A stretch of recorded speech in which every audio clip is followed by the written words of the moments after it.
Look, there's a lot of Sonic racing games, and with Sonic Racing Cross Worlds coming out soon, I wanted to talk about my favorite Sonic racing game, Sonic Riders. Hello everyone, I'm OCDsaster, and this is OCDsaster Blue, my Sonic exclusive channel. So if that sounds like something your speed, consider subscribing and checking out some other videos after this one. Sonic Riders, yeah, it's interesting that it's my favorite Sonic racing game. I am not a huge kart mascot racing fan. Sure, there's Mario Kart, Kirby Air Ride, Crash Team Racing. Okay, maybe I am a mascot kart racing fan, come to think of it. But Sonic Riders is unique and different, and maybe that's why it drew to me, it called to me when I was younger. Now, this game is old. I played it back when I was in, like, middle school. And I am in my 30s. Yes, I am a boomer. So a lot of people, I realize, especially subscribers of this channel, have never actually even played Sonic Riders. And we're getting Extreme Gear in Sonic Racing Cross Worlds. So it's a perfect time to kind of explain how it works and just why I think this game is so great. Now, I never played Sonic Riders Free Riders. Sonic Riders Free Riders? Or is it just Sonic Free Riders? I think it's just Sonic Free Riders. I haven't played that one, obviously, because I can't get the name right. I played a little bit of Sonic Riders Zero Gravity, but I wasn't a huge fan.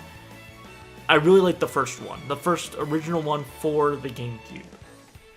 Or PS2. I played it on the GameCube. Sonic Riders introduces Extreme Gear, which is basically hoverboards, hover skates, and hover bikes that run on a very rare resource known as air. Yes, you can somehow run out of air in this racing game. Don't think too much on it. It's just a silly little mechanic that they did.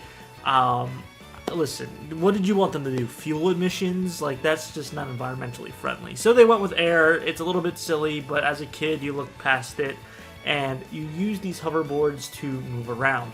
There's two stories. There's the hero story and the Babylon story. You see Sonic Riders introduces a new crew of characters known as the Babylon Rogues, Jet, Wave, and Storm. They are all types of Babylon birds, if you will. So you have Jet the Hawk, Wave the Swallow, and Storm the Albatross. And they are looking for treasure. The Babylonians are treasure hunters, and they are just doing what their ancestors did. And so, Eggman manipulates them, basically, and says, hey, if you get all these Chaos Emeralds, then you'll be able to unlock the secret Babylonian treasure. And so they fall for it. He tells them to go after Sonic and race against Sonic. So Eggman puts together this whole Grand Prix in which everyone joins up. So Sonic, Tails, Knuckles, Amy, Storm, Storm, Wave, and Jet, and they take off. But surprise, surprise, Eggman tricked them. He wanted to get the treasure all for himself. So at the last minute, after Jet cheats and wins the Grand Prix, Sonic would have won, but he sabotaged Sonic's board. Well, technically Wave sabotaged Sonic's board, but that's fine. We look past that. It was really Jet that gave the orders. They decide to, awaken Babylon Garden, or they at least realize that was the secret of the Chaos Emeralds. But then Eggman does a switcheroo, grabs the cube or whatever, the key that activates the treasure for Babylon Garden, and everyone races after him. Turns out there's a genie guarding the secret treasure known as the Babylon Guardian. The treasure is actually just a flying carpet that was like the original Extreme Gear. It's really dumb. It's really stupid. The story is just kind of like your generic Sonic story to throw into a racing game. When you think about it, it's clever enough to introduce new characters and this whole concept of racing that's not a kart racer. So you kind of forgive it because you don't really play Sonic Riders for the story. You play it for, obviously, the game, the gameplay, the races, and there's a lot to do here. So you play as the Sonic cast and some other secret characters that I'll talk about a little bit later, and you have your speed type, your fly type, and your power type. Speed type can grind on rails for shortcuts, fly type can fly through rings to boost for shortcuts, and power type can automatically punch things. and get air for punching said things. So walls and stuff like that can reveal shortcuts, and then any obstacles that would normally hit or slow down, speed type or fly type, power type can just go right through. I mentioned the air again. You lose air as you're riding, as you boost or attack a person. You can boost into someone and they lose rings and air. You can earn air back by getting capsules on the racetrack, by doing the shortcuts, going through the rings, going on the rails, and by doing assortments of tricks off of ramps. If your gear runs out of air, you can run to the nearest pit stop and refill. The track designs are very cool, however, some character types have a better advantage than others on certain tracks. I couldn't tell you the specifics, but just playing the game so much as I did as a kid and even to this day, you can just tell that some things are like, oh wow, fly type can really just skip that portion of the track, huh?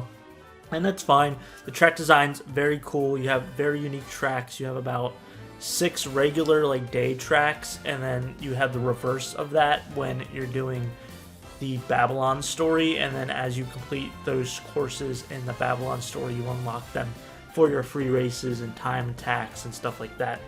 And it's usually like the inverse, so you'll have like Eggman's Lava Factory, and then the Babylon Road version is it's like nighttime and it's an ice factory. You have a jungle as a stage, and the inverse of that is like a snowy jungle. How that works, I do not know, but yeah, it's really cool visually. And then you get some secret tracks as well. So let's go ahead and just talk about the secret characters and secret tracks. Obviously, you can unlock Sonic characters: Cream, Rouge, Shadow, Eggman, even the robots from the game. You race robots in some of the early races in story mode. You can unlock them, but you can also unlock Sega characters such as Ooh La La, AI. Billy Hatcher isn't in this one, he's in the next one, Zero Gravity, I believe.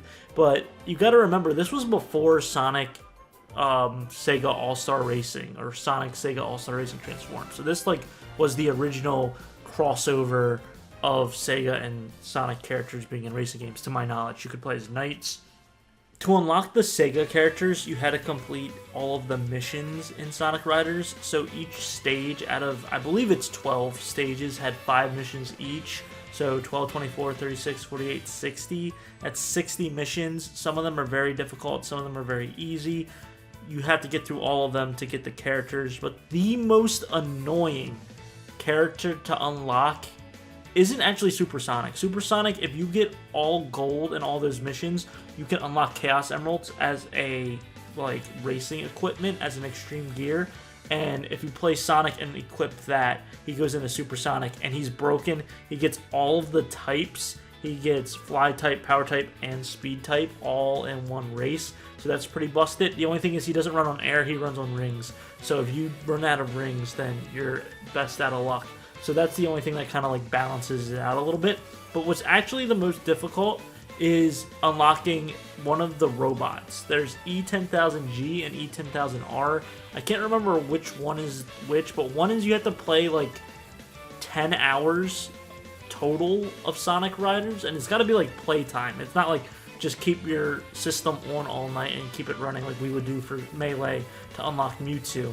No, it's like you actually had to be in races for about 10 to 15 hours. Absolutely insane. It's a really fun game, but like to get that many hours in, it's just not that long and not that replayable in order to do it. So that's a downside for the game. 100%ing it can be kind of difficult if you're going for all the characters. You can unlock really cool tracks if you win first place in the Heroes Cup Grand Prix and the Babylon Cup Grand Prix. You gotta come in first in both. Like you have to place first in every single race. It's not like Mario Kart where as long as you get enough points at the end and you get first. You have to win every single race, I'm pretty sure, to get that first place. And you unlock the coolest racing stages. You get Sega Illusion and Sega Carnival, which is just a big celebration of the biggest Sega IPs that are not Sonic related, and each lap is just a pleasure and fun. It's bright, it's colorful, it's really, really cool, and it definitely was the foundation for the future tracks for Sonic and Sega racing games. The only real negative I have, aside from it taking forever to 100% the game, and that after you kind of done everything, it's kind of boring to just keep playing and just grinding those hours out to get the robot. I do think it's fun to replay the story and try to see how quickly you can get it done, like speedrun it. When I was a kid, I actually got really stuck on the Babylon track for the final race in Heroes story, to the point where I like gave up for like 2 or 3 months because there's this one turn. I just couldn't get the drifting down correctly, and there was no rail, and you just fell off, and the bots would just go right past you. The curve is insane. The CPU curve, if you're a kid, it's like the first 2 races in story are super easy and you only have to place 3rd. And after that, you have to place 1st in every race, and the CPUs get significantly harder. If you don't know all the shortcuts, then you're pretty much cooked. So that is another little point to take off if you don't have the knowledge. But I mean, that also helps you learn the game, right? Is figuring out what works, what doesn't work. Regardless, I finally get back to it and I beat it on the first try and I got very excited. Speedrunning Sonic Riders in the story mode can be a lot of fun, but you have to really have the mentality to do that and just really be able to commit. It's only like 20 minutes per story mode if you're like me and not even that good. If you're really good, I'm pretty sure you can get it even faster. But that's like the real only replayability you have. You can play with friends, but unless it's free race, the modes are very lackluster. You have this one where everyone's chasing the Chaos Emerald and you have to take the Chaos Emerald through gates to get points, but the longer you hold on to it, the more your air depletes and people can come up and hit you and steal it. It's okay, it's alright, it's not that great. The battle arenas are really bad because you're just going so fast. Controlling, moving around isn't great. I love the idea of like picking up stats to help you attack enemies, but Kirby Air Riders did it much better with City Trial, and then it even incorporates races in between each of the arena fights. So there's my take on that. And then the worst mode would have to be the tag mode. You have to be a hardcore Sonic Riders fan to do this one because you share air with another player, and so you have to be very modest with your, tricks and with your boosting, and you get shocked if you go too low, and it just kind of abruptly stops the flow of the game. However, those are the small little nitpicks and gripes that I have. I think it's not a perfect, flawless racing game, but as a starter to do something different that's not just a mascot kart racer, it gives it a different edge, a different form. It makes it cool. It gives it that Sonic style. I think Sonic Riders was really a knockout of the park. And I'm just very excited to see what Sonic Racing Crossworlds has in store for us, because it looks like you'll be able to kind of relive Sonic Riders if you want to. You can, of course, jump into karts and do that as well, but it looks like you will be able to use Extreme Gear to your heart's content, and you bet that that's what I'm going to be trying to do. I'm probably just going to try to make Sonic Racing Crossworlds the Sonic Riders sequel that we never really got. Zero Gravity wasn't bad. The music is really good, but because it's the Wii, they try to use, the motion controls as a gimmick of defying gravity and like boosting, and in reality, it just didn't work. It was really cool the first few times because you would like do a turn and then you would go into zero gravity and it would like slow the music down and like tunnel it, and then the music would change and boost and get faster and faster and more hype as you're like dashing forward. But it kind of just lost its luster, and you have to move the Wii remote, and the Wii remote motion controls were kind of clunky.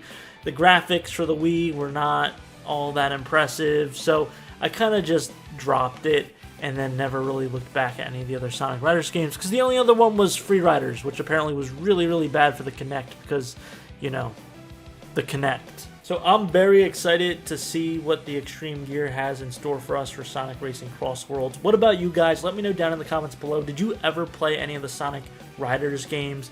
And if you did, let me know. If not, what is your favorite Sonic Racing game? If it's not Sonic Riders, let me know down in the comments.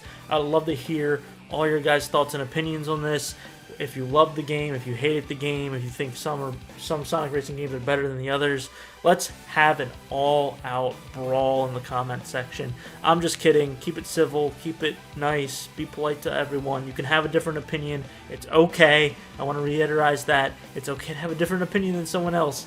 You can be respectful and disagree and not be a terrible person. Well, with that being said, I'm OCDsaster, and I hope you have a super Sonic rest of your day. See ya!